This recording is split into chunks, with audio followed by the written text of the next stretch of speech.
మెదక్ జిల్లా చిలిపిచ్చేటి మండలం చిట్కుల్ మరియు గౌతాపూర్ గ్రామంలో సద్దుల బతుకమ్మ ఘనంగా జరిగింది. ఈ కార్యక్రమంలో భాగంగా మహిళలు బతుకమ్మలను స్వయంగా పేర్చి బతుకమ్మలను వాళ్ళ యొక్క గల్లీలు మరియు హనుమాన్ మందిర్ దగ్గర మరియు చెరువులో సద్దుల బతుకమ్మను ఘనంగా సాగనంపారు.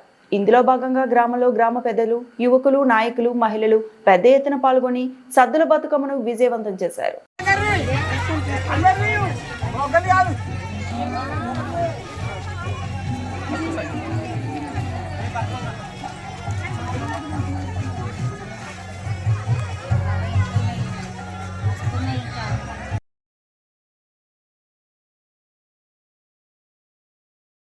మరిన్ని అప్డేట్స్ కోసం మా ఛానల్ని సబ్స్క్రైబ్ చేయండి.